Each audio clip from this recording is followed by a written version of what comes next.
Indonesia tuh terkenal kelezatan makanannya nomor 1, bro. Oke. Nomor 1 rendang. Iya. Kita ada di peringkat nomor 6. Yang jadi masalah kenapa sih makanan Indonesia tidak bisa mendunia?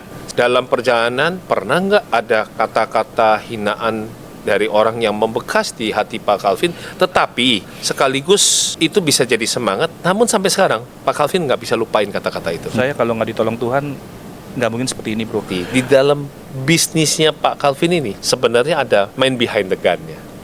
Siapa man behind the gun itu? Apa pentingnya personal branding Pak Calvin bagi bisnis Gado-Gado Boplo? Ya. Apa arti hinaan seorang teman terhadap Calvin?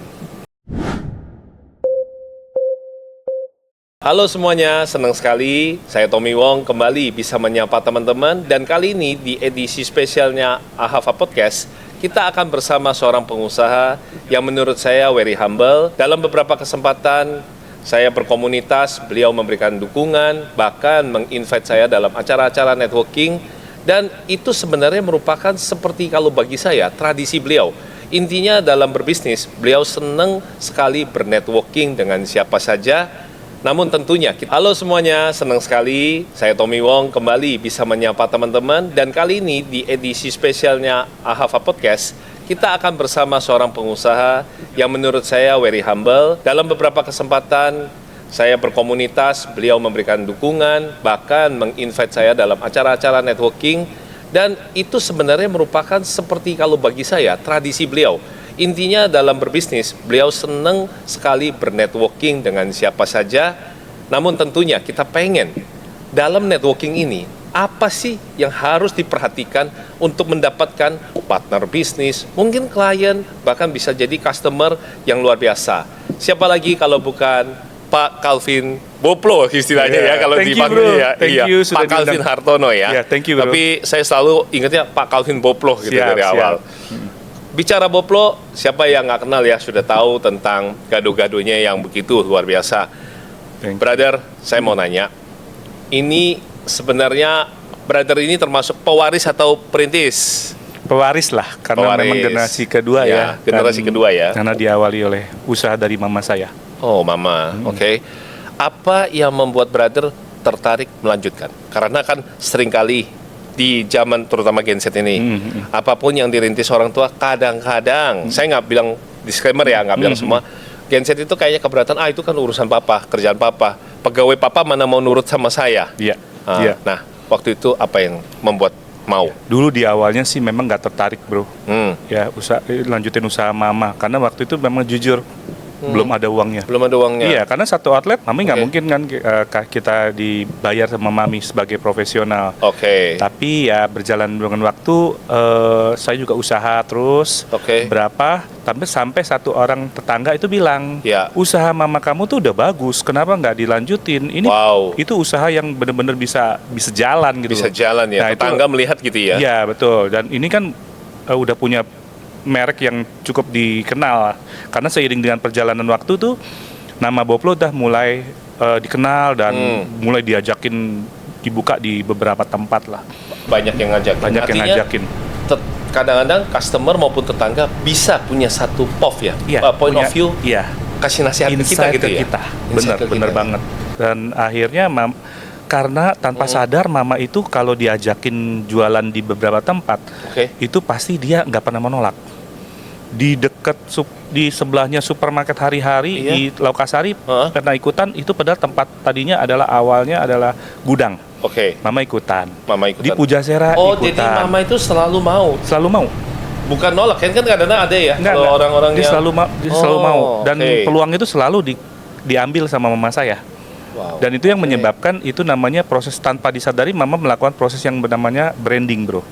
Yes, ya. Itu branding. Karena ada banyak orang ketika ada beberapa makanan-makanan tradisional yang diajakin kerjasama, mereka menutup diri. Dia takut kebaca cuannya. Iya, bukan. Dia takut ketahuan, takut ketahuan rahasia. Saya pernah ngajakin, bro, ada satu sop buntut ya di Tanah Abang, itu ramenya minta ampun, sampai yang makan tuh berduit semua. Saya ajakin, yuk kita kerjasama. Oh, ini nggak bisa, kita nggak mau, dan rahasianya kita nggak mau terbuka gitu loh. Nah akhirnya tempat itu dibongkar. Dan akhirnya dia tutup loh. Sampai saat ini pun saya merasa kehilangan sekali.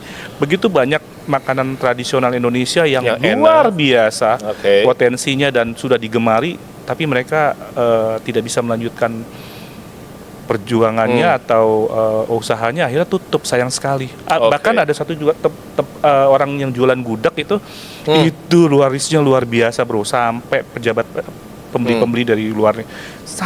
Waktu saya kecil tahun 80-an 70-an gitu, itu dia masih di gang yang sempit seperti kayak kita juga. Boklo tuh masih, tapi dia tetap aja masih di situ-situ. Sekarang sampai sini sekarang nggak berubah. Nah, kalau bicara tadi tentang tetangga nih, saya udah menggarisbawahi gitu ya. Memungkinkan nggak kalau misalnya sekarang Pak Calvin melihat, wah nih sayang nih, gudeg tadi. Ini udah jam-jamnya bikin orang lapar ya Pak Calvin, tiba-tiba mention gitu ya. Gudeg, sop buntut ya. Pak Calvin melihat ini sayang, legacy seperti itu nggak diterusin. Ada nggak kemungkinan Pak Calvin berkolaborasi dengan siapa, terus di tempat Boplo itu akan masuk menu ini, atau Pak Calvin akan bikin sendiri? Bisa aja sih kita sebagai pelaku kuliner bisa menjadi food operator. Karena sama-sama makanan otentik Indonesia ya. Indonesia tuh terkenal kelezatan makanannya nomor 1 bro. Nomor 1 rendang. Kita ada di peringkat nomor 6 karena itu CNN Go yang merilis data itu, bukan kita yang tulis. Potensinya luar biasa, kaya akan rempah-rempah. Yang jadi masalah kenapa sih makanan Indonesia tidak bisa mendunia? Saya baru mengundang Pak William Wongso, pakar kuliner. Dan banyak sekali kelemahan-kelemahan yang dilakukan oleh pelaku-pelaku kuliner Indonesia sehingga mereka tidak bisa menjadi mendunia seperti Chinese food. Baik. Gitu. Nah, sekarang ini ada pertanyaan yang agak mendalam nih Pak. Kalau tadi pertanyaan ringan nih ya. Hari ini mendadak bisnis harus berhenti, ya kan? Dan bicara tadi tuh, ada beberapa bisnis itu makanan udah berhenti gitu ya. Kira-kira warisan terbesar apa yang orang masih bisa merasakan dari seorang Calvin Boplo? Saya sudah melakukan legacy atau melanjutkan warisan perjuangan dari mama saya sehingga gado-gado Boplo itu bisa go internasional. Itu sebuah sebuah kebanggaan buat saya. Karena founder. Saya catat lupa ya ini ya. Berarti Bapak tidak memikirkan hal-hal yang lain selain buat mama. Kalau saya sudah lakukan terbaik, itulah kebanggaan saya. Karena begitu banyak makanan-makanan Indonesia yang tidak bisa berkompetisi diakibatkan oleh keegoisan founder. Founder bisa egois karena menganggap dirinya, brand itu adalah dirinya sendiri. Tapi ketika founder itu bisa berkolaborasi dan bisa ada sedikit empati kepada generasi penerus, itu akan bisa berjalan dengan maksimal, bro. Jadi artinya nggak masalah lah orang mau mandang seorang Calvin apa. Buat Calvin yang paling penting, saya sudah melanjutkan legacy mama kita dengan tidak baik. Makan dari ngomongan orang, pewaris dan perintis sama-sama kok, perjuangannya sukarnya kok sama kok. Jadi jangan rendah hati, jangan rendah diri lah. Rendah diri ya. Lalu apa bedanya Pak Calvin dengan orang lain kalau besok pagi tiba-tiba semua orang terinspirasi lalu menjual gado-gado yang sama, makanan gado-gadonya gitu? Nggak jadi masalah karena gado-gado ketika banyak orang yang masuk dalam sebuah market share yang sama, artinya kita memperlebar market share kita sendiri kok. Jangan merasa kita tersaingi karena memang sekarang itu kita nggak bisa sikut-sikutan menjelekkan orang lain, tapi kita bisa berkompetisi. Semakin besar share gado-gado itu, maka semakin orang akan semakin ingat gado-gado Boplo karena kita. Kalau dibanding harganya? Harga kenapa? Kalau dibanding harganya? Dibanting. Katakanlah Bapak 50.000, dia 40.000, sebelahnya 35. Apa yang terjadi? Customer kita adalah customer yang smart. Mereka akan membandingkan mereka akan membandingkan sejauh mana apakah harga yang diberikan sesuai dengan produk yang dihasilkan oleh kita sebagai produsen. Bagaimana caranya Pak Calvin untuk bikin customer smart itu? Kita mulai mengedukasi market dengan cara yang mungkin di zaman dulu tuh nggak benar gitu, maksudnya nggak cocok gitu ya. Saya mulai mengajar ngulek di beberapa sekolah. Nah, bayangkan mengajar ngulek. Wow. Itu sejak pandemi, ngulek. Sejak pandemi saya pernah dihubungin oleh seorang kepala sekolah sebuah TK di Kelapa Gading. Dia minta untuk saya mengajar ngulek. Saya aja bengong gitu. Bagaimana caranya? Pak, via Zoom dia bilang. Terus saya mau beli bumbu Bapak. Wow. Dan pada saat itu saya ada PR yang besar karena istri sama mama nggak setuju dengan ide itu. Karena ini mereka berdua takut bumbu kita disalahgunakan. Padahal kita seorang entrepreneur atau seorang pengusaha itu jangan menjadi seorang yang penakut. Saya di kampus saya selalu puterin videonya Jack Ma. Ketika saya di kampus-kampus saya pasti memasukkan unsur keberanian dari seorang Jack Ma yang beberapa kali ditolak, dia ditolak terus ya kan. Tapi ada filosofi di dalam hidupnya yang membuat saya tuh menarik kesimpulan bahwa Jack Ma selalu bilang ketika orang lain mengeluh, Anda jangan ikutan mengeluh. Nggak ada gunanya kok mengeluh-mengeluh, apa mereka bantuin kita punya problem? Enggak sama sekali, mereka di belakang Anda akan menertawakan Anda. Nah, tapi kita sebaliknya kita harus berpikir menciptakan sebuah solusi untuk menjawab keluhan dari orang-orang tersebut. Kita tahu Richard Branson mendirikan Virgin Islands karena dia ketika ingin naik pesawat itu telat melulu. Kenapa? Dia nggak bikin airline sendiri. Sambil dia melakukan sesuatu hal yang mungkin kelihatannya memalukan, menjadi pramugari, berpakaian sebagai pramugari, membawa tray berisikan minuman untuk penumpangnya.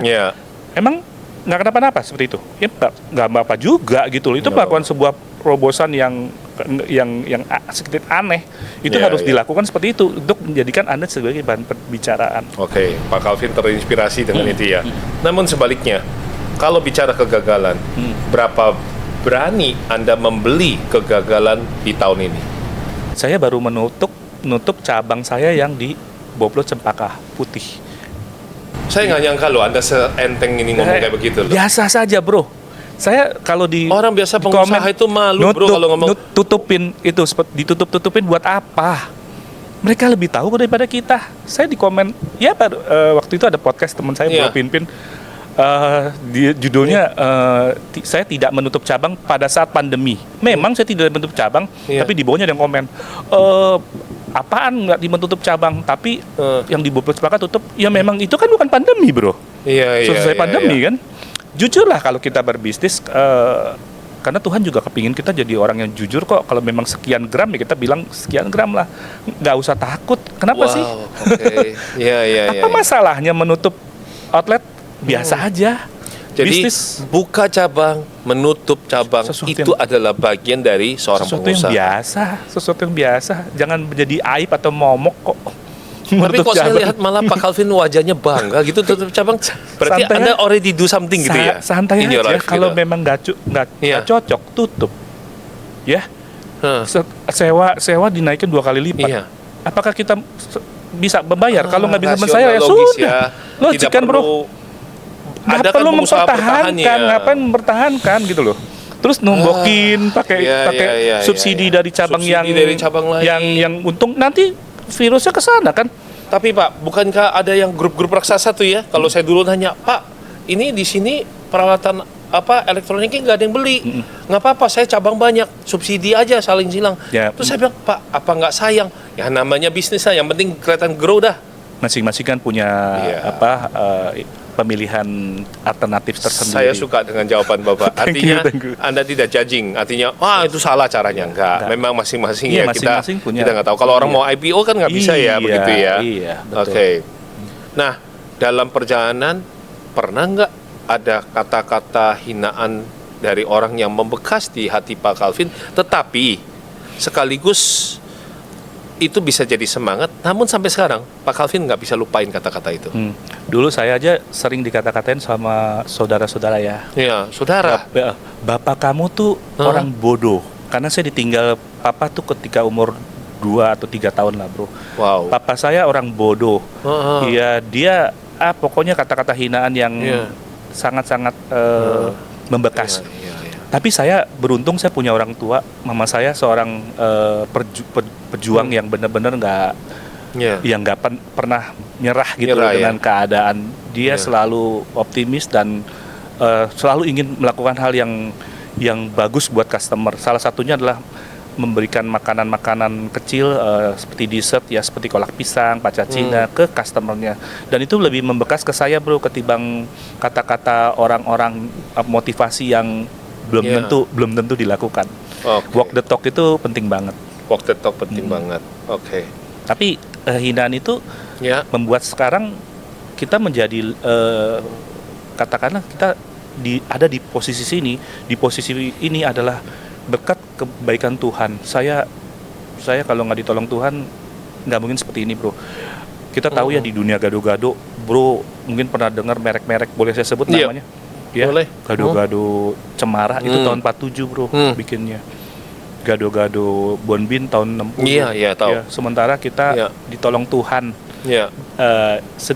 Dengan sedikit perjuangan dari orang tua saya, Tuhan tuh menaikkan kita beberapa cabang, kita sampai sekarang ini udah mau 18 cabang, bertahan dengan 18 cabang di tahun ke 55 tahun, dan itu nggak semudah membalikan tangan.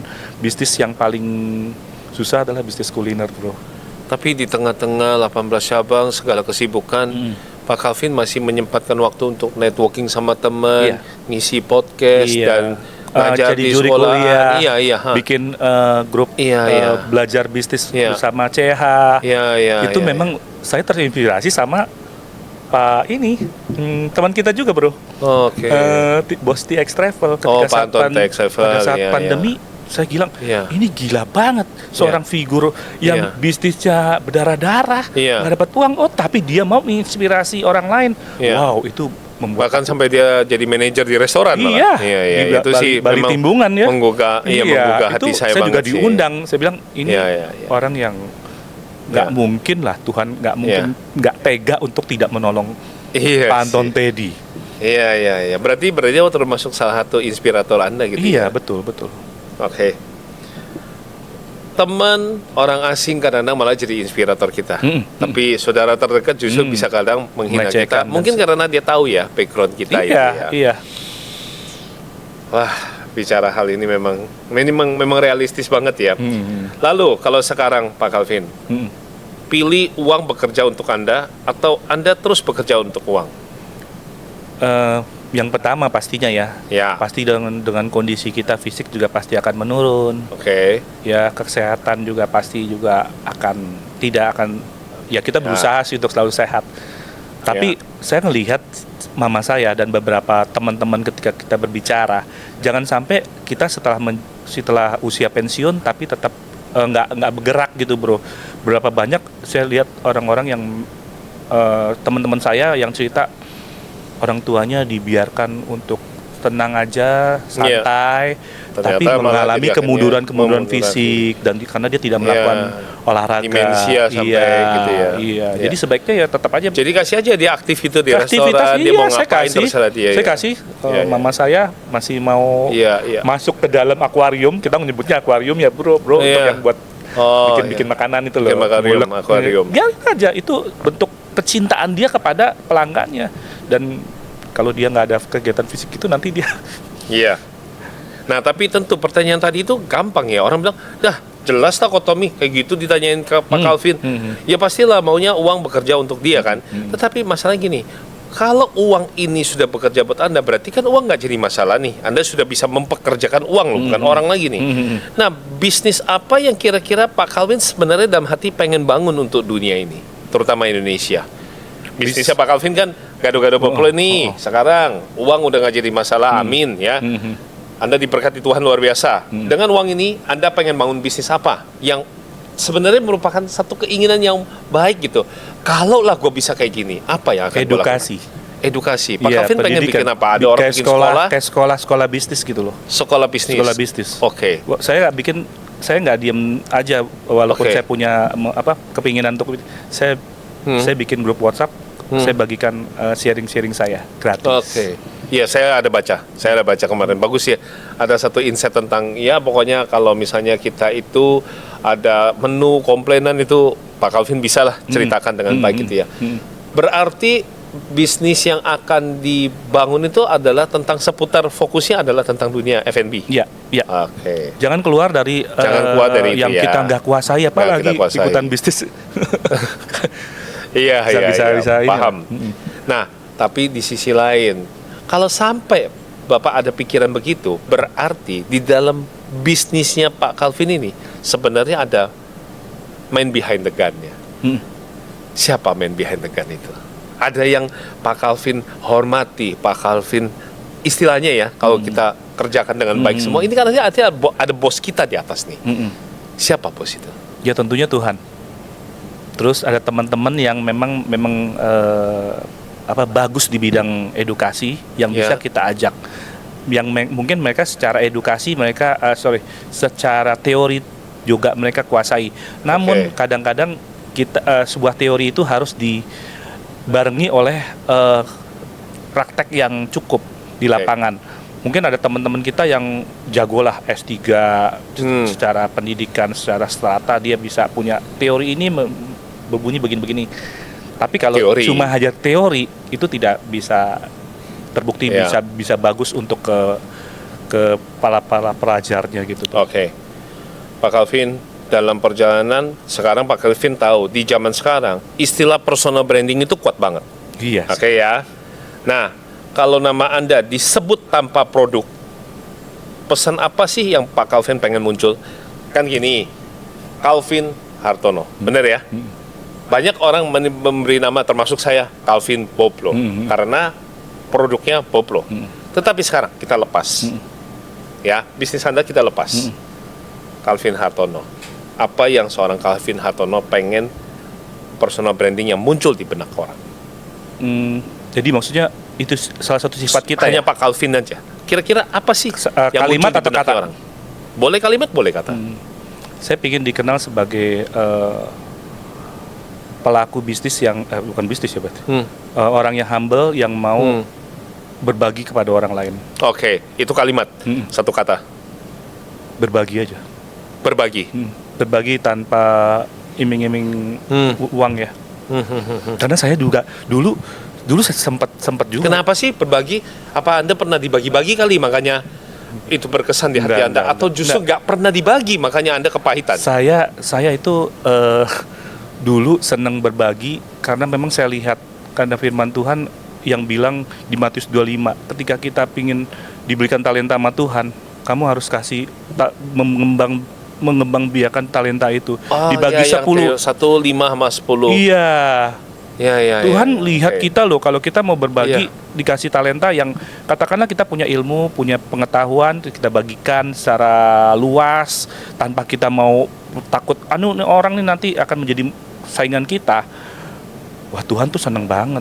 Oke. Nah, di situ saya belajar di Matius 25 itu orang-orang yang dikasih talenta sama Tuhan biarkan secara Tuhan tuh seneng banget, saya akan kasih. Kalau orang mempunyai talenta maka dia akan diberikan lebih, tapi yang tidak mempunyai maka akan diambil semua dari itu sama Tuhan.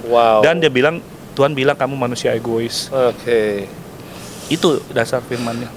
Pak Calvin, tapi satu sisi kan begini, sebagai yang sering mengadakan networking, komunitas, acara, gathering, berbagi, kan ujung-ujungnya ada tenaga yang udah keluar, nombok sendiri pula. Kadang ngadain di restoran sendiri, ya juga ada teman yang nggak tahu diri. Ya udah dikasih jatah makan di porsi harga berapa, tiba-tiba ada pesanan tambahan lain, bungkus pula bawa pulang. Kok nggak kepahitan sih? Kok terus aja sih? Saya sih lihat Tuhan Yesus dalam hidup saya. Dia maha kaya, bro. Dia bisa untuk ngapain sih sampai menebus secara segitu tragisnya. Soalnya orang sekarang itu nggak mau Pak Calvin. Mereka bilang gini, ngapain kayak Calvin gitu? Itu mah boyong, nggak bisa. Buang waktu. Kalau kumpul-kumpul ada duitnya nggak apa-apa. Ini mah kumpul bagi-bagi duit. Saya dulu, bro, tahu nggak, saya sering diomelin sama istri saya. Kamu ngapain ke kampus-kampus berbagi? Kamu dibayar berapa oleh kampus? Saya bilang tanpa dibayar pun saya tetap mau. Karena itu adalah proses branding. Memang sekarang mereka masih mahasiswa, masih belum bisa beli. Tapi kamu nanti ketika mereka itu sudah kerja, mereka pasti akan ingat ada satu orang yang tukang gado-gado yang memberikan inspirasi dan memberikan semangat dia. Dan itu akan berbalik kok. Siapa menabur akan menuai juga kok. Jadi jangan berharap menuai kalau Anda tidak pernah menabur. Saya selalu ngomong begitu. Istri saya bilang, kamu ngapain kok keluarin tenaga, bikin podcast, panggilin UMKM yang dari Cikarang dan Bekasi. Kamu dapat berapa? Saya bilang saya nggak dapat uang. Saya malah nombok kok beli peralatan segala macam. Tapi lambat laun dia bisa melihat, bro, kegigihan kita akan teruji. Dan sekarang, bro, dia udah berbalik loh. Kamu perlu apa? Perlu kamera 35 juta, ya saya beliin. Karena dia melihat, kalau kita kasih contoh, Tuhan itu baik buat kita. Sekarang kalau kita jadi manusia egois, ya hitung-hitungan nobok sedikit aja, pakai ini banget. Lihat Bro Tommy yang sudah ditipu berapa miliar itu lebih besar lagi, bro. Iya. Nah, kalau sekarang Pak Calvin bicara tentang personal branding ini, apa pentingnya personal branding Pak Calvin bagi bisnis Gado-Gado Koplo? Iya. Artinya gini ya, buat Pak Calvin bisa melihat dari aspek apa yang mungkin orang lain belum lihat, dan apa manfaat dari personal branding yang sudah Pak Calvin bangun, yang Pak Calvin bisa rasakan dalam bisnis? Iya, saya belajar banyak dari Bro Tommy juga, luar biasa membagikan sharing-sharingnya. Personal branding itu membuat kita lebih mudah untuk melakukan yang namanya marketing. Tukang gado-gado banyak, tapi apakah ada tukang gado-gado yang masuk level sekolah dari TK, SD, SMP sampai SMA, mengajarin mereka, memberikan inspirasi kepada mahasiswa? Anda membuat pembeda. Iya. Terus adakah tukang gado-gado yang bikin buku? Saya udah bikin buku. Ya, adakah tukang gado-gado yang bisa membuat produknya bisa masuk ke 9 negara? Semua itu adalah hasil kebaikan Tuhan dalam diri kita. Bukan karena terlalu kuat gagahnya saya, karena itu ada pertolongan dari Tuhan ketika kita mau berbagi kepada orang lain. Tuhan tuh senangnya sama orang yang mau berbagi dan rendah hati kok. Brother, I respect you. Thank you, bro. Mungkin 10 years ago lah ya, 10 tahun yang lalu saya jumpa Anda di acara komunitas. Waktu itu saya bukannya ibaratnya kalau secara nilai sosial jauh lah di bawah Anda, masih melayani juga sebagai yang register di grupnya Brilliant Mindset, cuma jadi register ya. Tetapi ada satu hal yang saya perhatikan dari hidup brother sih. Waktu itu kan saya jadi orang yang register, brother di dalam jadi pembicara. Nggak berubah humble-nya, nggak berubah. Tetapi nada suara Anda berbeda. Nada suara Anda dari dulu yang lantang itu sekarang lebih tone-nya itu lebih empuk dan lebih banyak Anda menyertakan kata Tuhan di dalam setiap kalimat. Apa yang terjadi selama 10 tahun ini? Artinya gini, secara humble Anda nggak merendahkan saya loh. Saya ingat banget. Saya orang yang termasuk sebenarnya bisa mengingat orang dengan baik gitu. Ya. Apa yang saya lakukan kepada Anda waktu itu, bro? Humble, baik. Maksudnya dengan figur Anda, saya waktu itu kan lagi down. Tetapi saya di tempatnya Ko Anton sebagai orang yang registrasi lah. Demi supaya bisa dengerin motivasi, saya perlu. Saya tahu lagi down ya, saya harus datang ke tempat networking, ngecharge.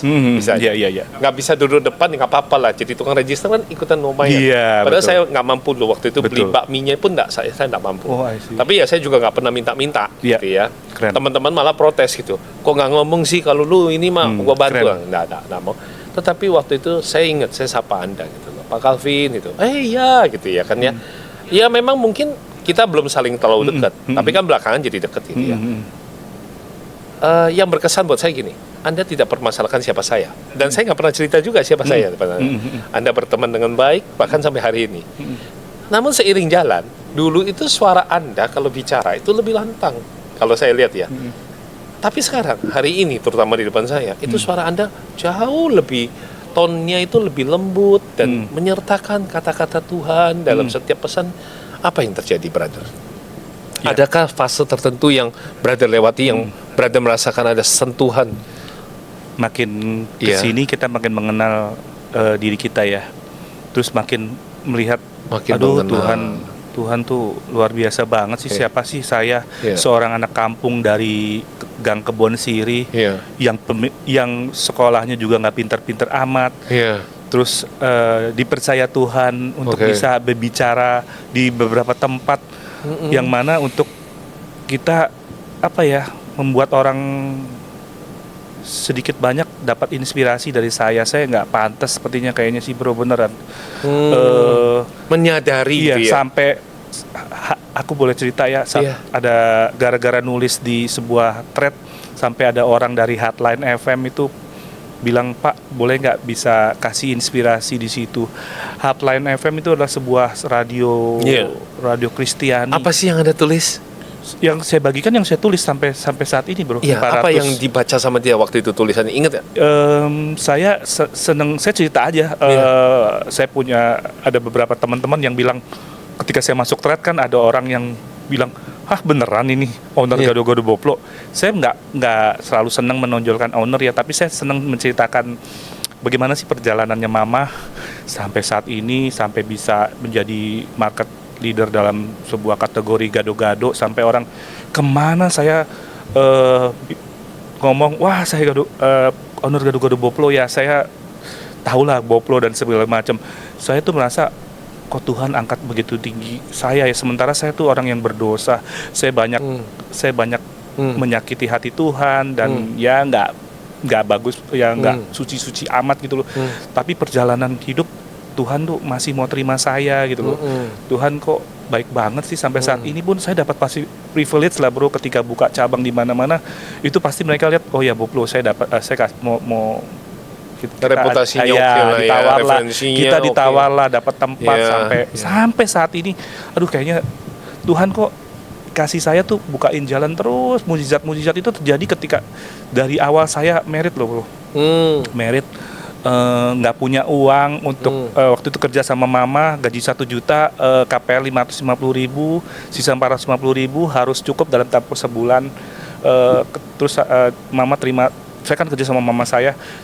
Terus Mama dapat tawaran ikutan bazar atau festival di Plaza Indonesia, dan pada saat itu anehnya Mama saya tidak mau menerima tawaran tersebut. Saya ceritakan sama istri saya bro waktu itu tahun 98. Ini gimana? Jadi ini di thread ya, bisa di-sharingkan gitu ya? Di thread itu enak, lebih rasional lah pembacanya. Dan saya bilang sama istri saya nggak punya uang nih untuk ikutan festival atau bazar ya, 1,5 juta. Iya, 1,5 juta. Karena memang pada saat merit bro tahun 98, angpau saya diambil mama saya untuk bayar biaya sewa gedung itu. Beneran asli. Itu saya nggak malu. Angpau merit dipakai untuk biaya bayar gedung, sewa gedung. Bayar sewa gedung nikah. Saya nol kondisinya. Dan ketika dapat tawaran itu, saya bilang sama istri saya nggak punya duit nih, kita mau butuh uang 1,5 juta per 3 minggu bro, untuk ikutan festival bazar. Dia berjualan seperti meja inilah. Nah, akhirnya istri saya meluncurkan ide, ya udah kamu pinjam saja sama mertua saya. Dan makanya ketika saya sharing di mana-mana, saya selalu bilang, kita boleh pinjam uang sama IMF, istri, mertua, atau family, karena tidak akan sebesar resikonya ketika kita melakukan pinjaman kepada istri, mertua, family. Iya, jadi saya lakukan itu. Dan puji Tuhan, per 3 minggu itu kita menghasilkan revenue yang baik gitu loh. Kan itu pun karena orang juga lihat kamu perform ya. Karena memang saya juga dipinjemin merek Boplo-nya dari Mama itu bro. Dari Mama ya. Nah dari itulah kita mulai bergulir di sebuah komsel. Saya minta didoakan karena bazar per 3 minggu. Otomatis setelah 3 minggu itu kita tutup bro.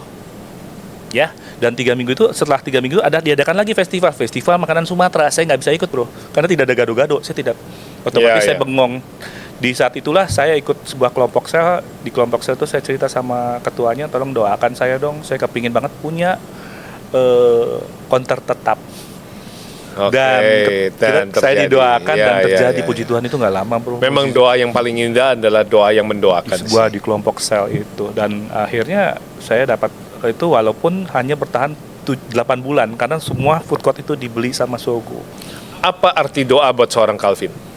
Doa itu penting banget ya, ketika kita memasrahkan diri, kita mengangkat tangan kita, Tuhan lihat dari atas, oh ini anak, ini hamba yang rendah hati, dia mau tangan saya menjulur minta pertolongan dari dia, dan tangan dia dari atas itu memegang saya dan dia menolong, bro. Apa arti hinaan seorang teman terhadap Calvin? Hinaan Semua orang bilang gini, nggak usah berteman sama Calvin, jangan mau berteman sama dia. Hinaan itu tidak menjadi hambatan buat kita, menjadi sakit hati ketika kita menutup kuping kita untuk hinaan. Dan hinaan itu juga bisa menjadikan kita cambuk untuk di kemudian hari kita bisa melakukan sebuah perbuatan-perbuatan yang ajaib yang dilakukan oleh Tuhan dalam kehidupan kita. Oke. Ada nggak kalimat yang sebenarnya seharusnya kamu ucapin pada keluarga, tapi kamu belum ucapin, dan kalau hari ini adalah hari terakhir Anda, kira-kira kalimat apa itu? Saya mau berterima kasih untuk mama saya, seorang founder yang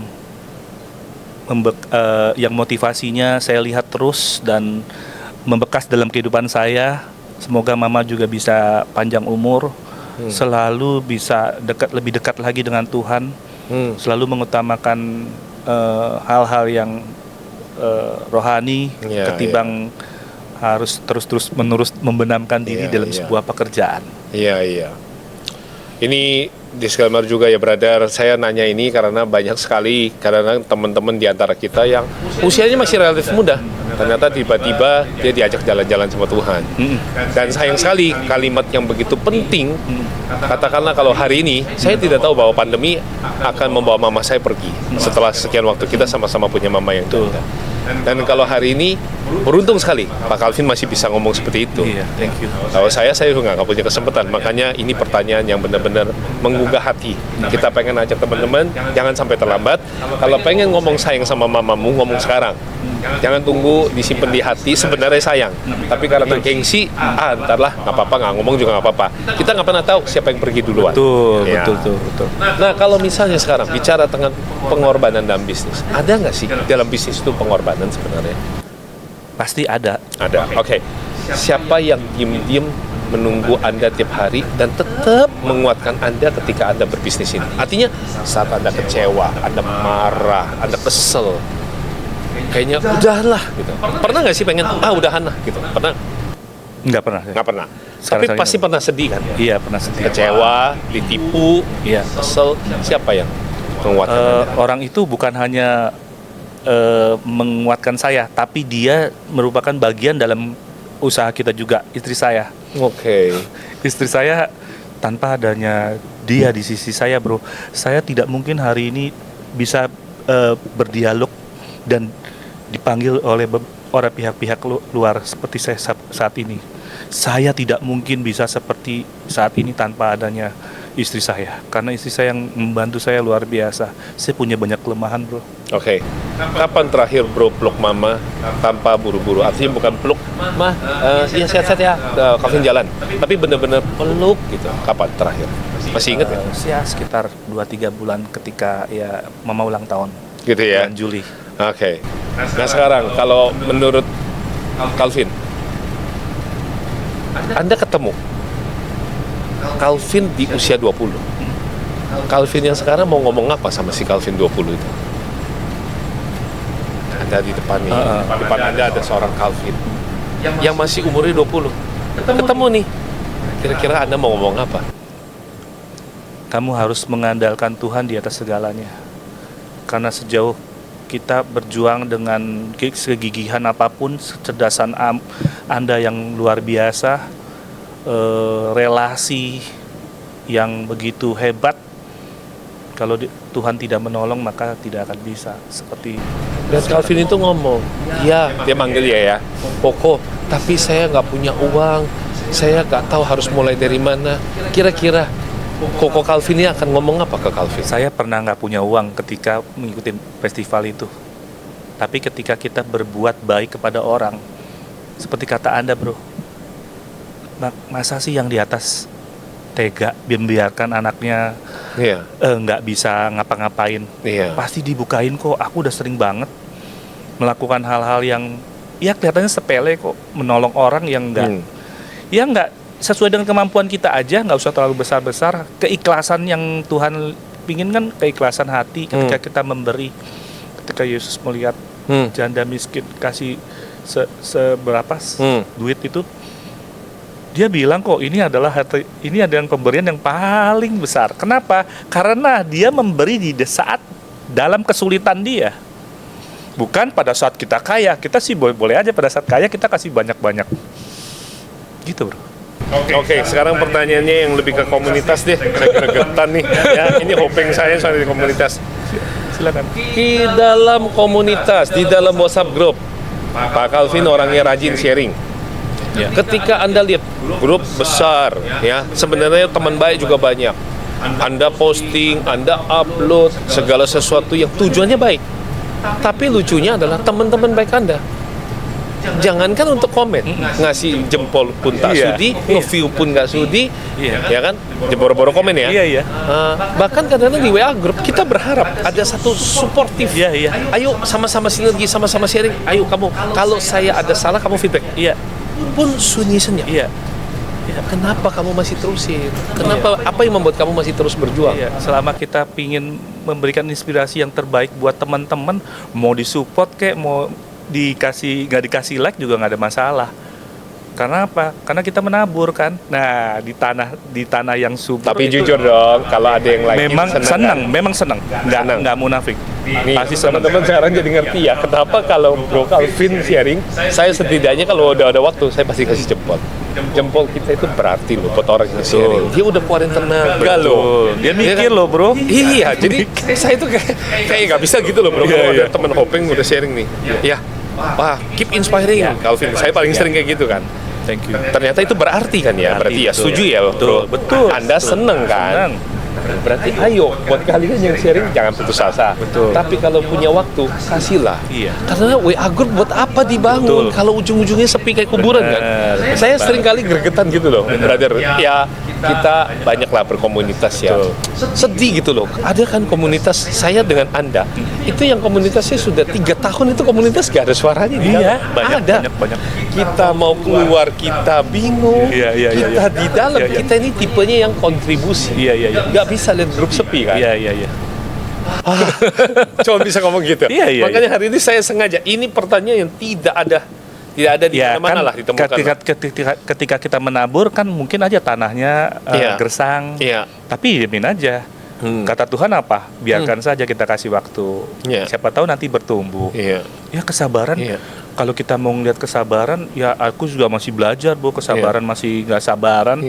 Tapi kalau kita melihat figur Tuhan, aduh Tuhan kau begitu sabar terhadap aku yang, tiap hari kadang-kadang membuat engkau sakit, sakit hati gitu loh. Saya masih ingat sih waktu itu satu kali ya saya kasih jempol ke brother gitu ya. Terus tiba-tiba ada yang WA saya pribadi gitu loh, personal. Ngapain kamu kasih jempol ke dia? Iya gitu kan. Dia itu gini. Saya bilang gini, kalau orang lagi mau berbuat baik tidak diapresiasi, kapan dia punya kesempatan? Kan ini orang lagi mau proses. Gak ada yang sempurna di antara kita. Bro, mungkin pernah dengar pernah baca cerita ketika orang yang handphonenya berbunyi di gereja. Dan orang itu merasa saya pernah terus dengar, kan saya pengen ulang. Dimarahin, dihakimi. Kamu kenapa sih lagi di gereja handphonenya malah berbunyi? Akhirnya gimana bro? Orang itu keluar kan? Dia tidak datang lagi. Iya, saya pernah dengar cerita ini. Kan? Terus gimana jadinya bro? Ketika kita menghentikan sebuah perbuatan yang baik kita. Orang baik menghakimi orang baik itu akan menjadi batu sandungan justru. Orang jahat itu belum tentu jadi batu sandungannya orang baik ya. Karena orang baik itu tahu kan, lu jahat, mau terhindar. Tetapi yang paling celaka adalah orang baik yang menghakimi orang baik lainnya tanpa dia lihat dari sisi apa yang terjadi. Itu seperti karena memang saya juga baru baca nih bro, firman Tuhan kan saya berusaha untuk belajar. Bagus, analogi ini bagus. Jadi ada orang-orang yang kelihatannya cinta Tuhan, tapi sebenarnya dia menutup orang lain untuk masuk ke dalam mengikuti Tuhan. Dia malah jadi menutupi loh. Ini kisah tentang itu. Tuhan Yesus memberikan kesempatan anak-anak mendekat. Tapi murid-muridnya bilang, gak boleh dekat-dekat. Dia bilang, gak apa-apa, biarkan anak-anak datang padaku. Karena mereka yang mempunyai kerajaan surga. Dan dalam analoginya kan bagus ya, berarti Tuhan kasih tahu ya. Seringkali ada orang-orang baik dalam hidup yang menutup pintu buat orang jahat maupun orang baik untuk datang ke Tuhan. Itu kan Tuhan kesel, marah. kamu menutup pintu. Iya. Orang-orang mau datang, maka orang kayak begitu lebih bagus diikat dengan batu kilangan, dilempar lalu. Untung suaranya di sini mengecil ya. Kenapa? Enggak. Ya enggak, maksudnya bener, kalimat itu ada sih, ada di dalam firman. Iya benar. Nah sekarang tentunya sampai juga kita di penghujung sesi ini Pak Calvin. Iya. Menurut Bro Calvin,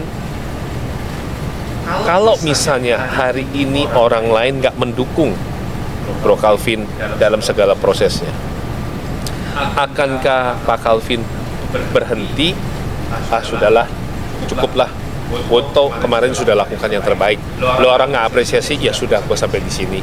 Gue akan fokus bisnis. Dan kan ada tuh kadang-kadang saya lihat didikannya Pak Calvin juga ada yang udah berhasil. But sometimes people forget kan, dia lupakan gitu ya. Akankah Pak Calvin kecewa dan tidak meneruskan segala yang sudah Pak Calvin lakukan ini dan hanya fokus pada bisnis? Ketika semua udah nggak dukung nih, atau Pak Calvin akan manuver sambil bisnis, coba apa lagi lah, kalau misalnya di komunitas saya ditolak, saya akan apa gitu, melakukan hal terobosan apa gitu. Kalau saya mau berhenti dari dulu aja bro, ketika diremehin, dikata-katain sama istri. Iya, biasa kalau udah ketawa gini itu namanya kepahitannya udah terlewati gitu ya. Dari dulu aja berhenti, ngapain harus sampai sekarang saat ini. Iya. Sampai kemarin pun istri bilang hitung-hitungan ini ya untuk acara ke tanggal 2 ya. Wah kamu tuh cuma begini-begini, nanti hasilnya begini-begini. Saya bilang tidak ada untung pun tetap saya melakukan. Ya, saya bukan mau cari untung. Yang penting komunitas itu tetap jalan. Karena memang ya balik lagi ya bro, networking tuh penting banget ya. Kita nggak bisa bro ketemu bro baru kenal, bro beli dong produk saya. Harus bangun bikin jembatan itu yang membuat orang kita lebih nyaman. Saya punya temen juga hard selling lulu, dan itu membuat kita ilfeel gitu loh. Ada beberapa teman-teman saya juga merasa ilfeel kepada dia, dan saya juga udah berusaha untuk kasih tahu dia, kamu jangan seperti itu akan membuat orang lain nanti antipati sama Anda. Bangunlah jembatan, tanyalah tentang pribadi dulu, dan itu kan buat orang nyaman dulu lah. Dan saya nggak suka banget pada orang-orang yang hard selling banget, langsung menangkap kupu-kupu menjauh. Bangun taman yang indah, binatang, kupu-kupu mendekat. Kebun yang indah ya. Ya bangun ya. Nah dalam perjalanan semua yang sudah Pak Calvin lewati, ada rencana nggak bikin apa lagi untuk bisnis Gado-Gado Pro ini? Apakah akan bergerak ke minuman atau mungkin ada bisnis lain? Ada yang ngasih tahu suruh bikin teh, tapi saya kayaknya nggak mau. Saya nggak mau jalanin sesuatu yang saya nggak mau kuasai. Tapi kalau untuk nanti ngebangun Boplo, bikin mungkin kelasnya lebih naik lagi, saya mau. Saya kepingin bisa. Ada nggak kepikiran untuk buka ekspansi ke luar negeri? Pasti ada. Ada nggak partner yang udah coba-coba ngobrol kemarin waktu pas pandemi ya? Ada bro. Ada ya. Nah kita kan waktu pas itu kan bumbu kita juga cukup laris bagus. Oh iya, ada yang saya ingat bro kirim ke saya. Nah itu kan laku banget. Iya laku banget. Dan itu kita udah dapat tuh investornya. Kita udah kasih tempat sama crowdfundingnya udah ada, tinggal jalan. Itu kita sudah ngomong, udah izin sama mama saya selaku founder waktu itu. Mama bilang oke. Giliran ketok palu kita mau lakukan. Mama saya bilang no. Waduh, saya mau secara hati sih kalau bisa saya melakukan kudeta bro. Iya, tetap pengen ngomong yes ya. Iya, kudeta. Kenapa? Ya. Mama bilang no, you tetap nurut. Firman Tuhan kan bilang kita harus tetap menghormati orang tua supaya panjang umurmu. Bukan cuma panjang umurmu aja loh, tapi bisnismu akan jadi beruntung, kata Tuhan. Ya udah saya pasrah aja padahal. Apa feeling mama atau mama melihat ada sesuatu? Mama mungkin takut kita akan lebih banyak ke Australia. Oh, takutnya konsentrasi. Iya, padahal kan ya bisnis sekarang kan tidak harus terlalu sampai bagaimana dikontrol seperti zaman dulu. Ya sudah, kalau memang nanti waktu Tuhan cukup bisa, dan kita juga harus menguji dulu kan bro, nggak langsung hantam kromo. Kesiapan kita juga harus dipikirkan. Banyak sekali orang-orang yang melakukan ekspansi tanpa adanya kesiapan dari bawah pondasinya. Seperti SDM udah oke belum sih? standar operation procedure yang baku udah bisa dijalankan, sudah bisa disosialisasikan secara benar atau tidak sih? Oke. Iya dong. Dan kebijakan pemerintah di sana, apakah kita bisa benar-benar jalankan sesuai dengan prosedur mereka, itu kan penting banget. Ya kalau itu belum, ya kita harus benar-benar coba pikirkan bagaimana caranya supaya bisa berjalan dengan baik. Atau belajar dulu di dalam negeri, jangan terbalik. Di luar negeri udah bikin banyak, tapi di dalam negerinya sedikit, dan akhirnya yang di luar negeri tutup, di dalam negeri pun tutup juga. Saya pernah dengar ada pengalaman orang seperti itu.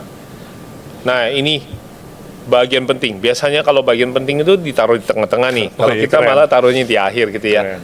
Bagian paling penting yang kita perlu belajar dari seorang Calvin dalam bernetworking, seperti di awal saya tadi bilang, kita hari ini pengen belajar dari Pak Calvin yang sering kali bernetworking dengan pengusaha maupun profesional, bagaimana caranya menemukan teman baik, partner bisnis yang baik, bahkan bisa jadi jodoh yang baik. Caranya adalah kalau bisa ya kita bergaul, bertanya tentang keluarga. Ya, tentang keluarga dulu, jangan langsung to the point kepada bisnis.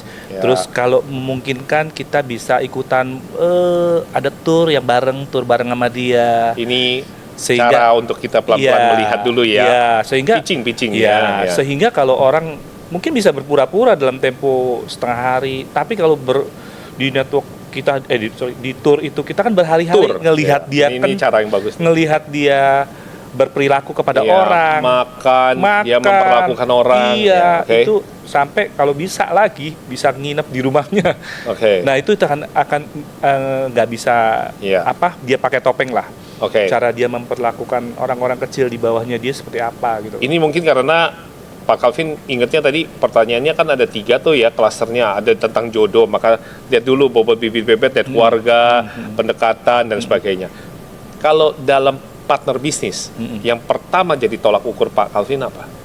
Attitude-nya dia, karakter dia. Attitude. Ya, karena memang itu nggak bisa berubah. Gimana cara lihat attitude-nya dia pada saat networking? Gimana? Memang nggak kelihatan semua. Emang nggak kelihatan. Halo Pak Calvin, cipika-cipiki. Gimana caranya? Ajak dia makan. Personal.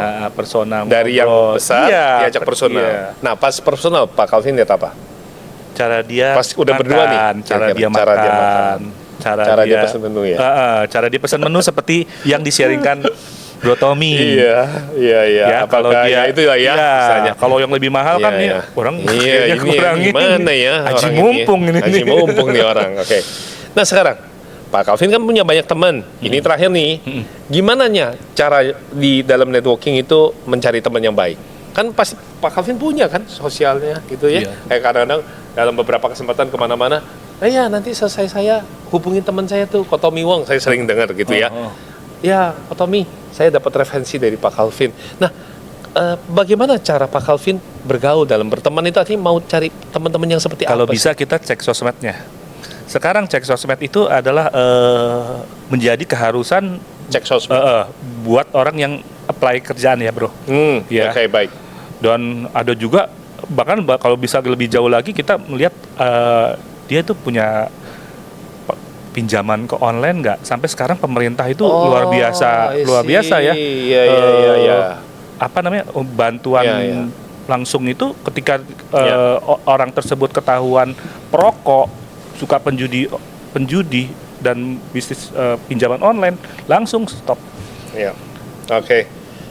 Oke, thank you Pak Calvin. Sama-sama, ini 6 poin yang luar biasa. Saya yakin saya nanti ada punya tanggung jawab nih untuk bagikan di dalam grupnya ya. Great Friend, Great Life. Jadi berkat bro buat ini 6 poin yang menurut saya dari seorang seorang pebisnis yang punya pengalaman, Anda jalanin, Anda kasih sesuatu insight yang bagus buat teman-teman. Terima kasih kehadirannya di Ahava Podcast. Sama-sama bro. Dan teman-teman, senang sekali hari ini saya punya kesempatan berbincang dengan seorang pengusaha yang hebat. Buat saya adalah teman yang baik dalam networking. Beliau bisnisnya di Gado-Gado Boplo. Buat Anda yang pengen memiliki kenangan tersendiri bersama teman-teman, buat Anda yang pengen mencoba cita rasa otentiknya Indonesia yang di luar negeri, Ko Tommy bilang itu pakai peanut dressing sauce, Anda nggak usah jauh-jauh. Anda datang saja ke Gado-Gado Boplo yang ada di Jakarta, ada di mana lagi? Atau di khusus Bintaro Jakarta? Exchange Di Jakarta, tapi sebentar ya. Bintaro Kita akan Exchange, buka di Sumarekon Bekasi dan Sumarekon Bekasi, Supermall Karawaci. Supermall Karawaci. Doakan ya teman-teman bisa berlangsung dengan baik dan memberkati lebih banyak orang lagi, khususnya untuk pencinta Gado-Gado Boplo. Oke, kami tunggu kehadiran Anda dan sampai ketemu lagi di podcast Ahava berikutnya.